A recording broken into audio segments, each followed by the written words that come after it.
जो भाजपा के लोग हैं उनको इस देश के संविधान में कोई भरोसा नहीं बचा है। वो इस देश के विपक्ष को समाप्त करने के लिए तरह तरह के हथकंडे अपनाते हैं। ऐसा क्या हुआ है इस बार के चुनाव में कि प्रधानमंत्री जी भी सभा करने के लिए आ रहे हैं। आज सड़क के उस तरफ जो है आप आ रहे हैं। हम उम्मीद करते हैं कि प्रधानमंत्री जी इस बारे में एक शब्द बोलेंगे कि हम लोग जो अपने कैंपेन में बोल रहे हैं कि मौजूदा सरकार देश में तानाशाही थोपना चाहती है। जो भाजपा के लोग हैं उनको इस देश के संविधान में कोई भरोसा नहीं बचा है।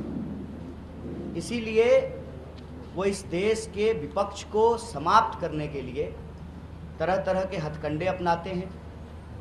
वो पहले बदनाम करते हैं, फिर डराते हैं और फिर खरीदने का प्रयास करते हैं। आप सब ने देखा कि सूरत में क्या हुआ, खजुराहो में क्या हुआ, इंदौर में क्या हुआ। वो उत्तर पूर्वी दिल्ली में भी यही करना चाहते हैं। लेकिन उत्तर पूर्वी दिल्ली की जनता जिस तरीके से इंडिया अलायंस को, कांग्रेस पार्टी को, आम आदमी पार्टी को और हमारे सभी घटक दल के जो कार्यकर्ता हैं, नेता हैं, जो जन समर्थन मिल रहा है, यह घबराहट साफ साफ दिख रही है। 2 बार से बीजेपी के सांसद हैं यहाँ पर। लोकतंत्र में यदि उनको भरोसा है, अगर उनको इस देश की न्यायिक प्रक्रिया, संविधान और जो व्यवस्था है हमारे देश में, वोट की व्यवस्था, लोकतंत्र की व्यवस्था, उसमें अगर भरोसा है तो चुनाव हो रहा है। वो बताएं कि 10 साल में उन्होंने क्या काम किया है।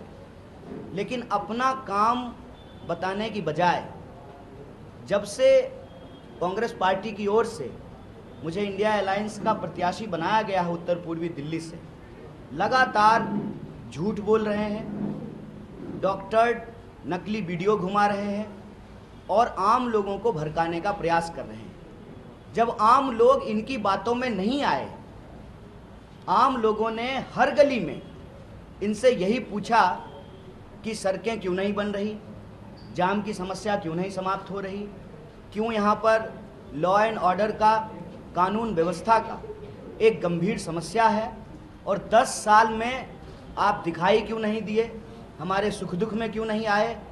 इन सवाल का जवाब जब देते इनको नहीं बन पा रहा है, तो अब ये बदनाम करने के बाद अब ये डराने की अपनी प्रक्रिया शुरू कर चुके हैं।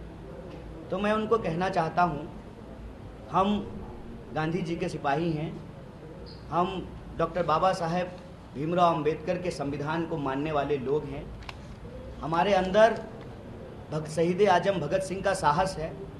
ये कितनी भी कोशिश कर लें, हम रुकेंगे नहीं।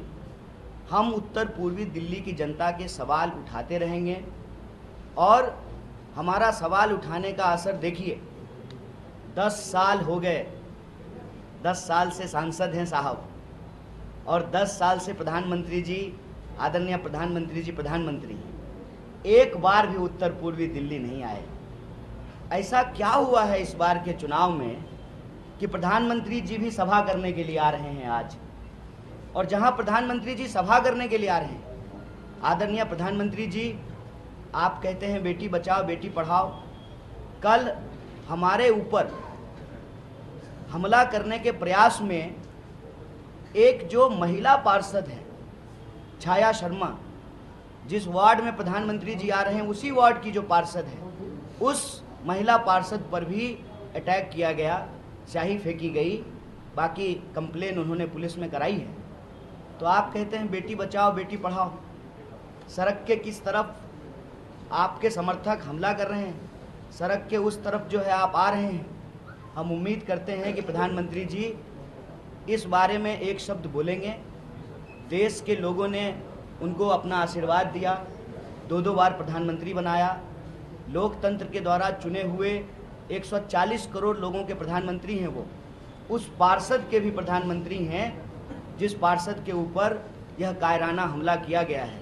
मुझे उम्मीद है, मैं आशा करता हूँ कि प्रधानमंत्री जी मंच से इसकी आलोचना करेंगे, इसकी निंदा करेंगे और अपने दोस्त जय शाह जी को, सॉरी माफ़ कीजिएगा, अमित शाह जी को, क्या कीजिएगा आजकल बेटा का नाम ही याद रहता है, अमित शाह जी को कहेंगे, गृह मंत्री हैं वो, कि पुलिस जो है इस पर कार्रवाई करेगी और इस इलाके में जो गुंडागर्दी फैलाने की कोशिश की जा रही है, जो आपराधिक माहौल पैदा करने की कोशिश की जा रही है, उस पर कानून जो है न्यायपूर्ण तरीके से कार्रवाई करेगी, निष्पक्ष तरीके से कार्रवाई करेगी।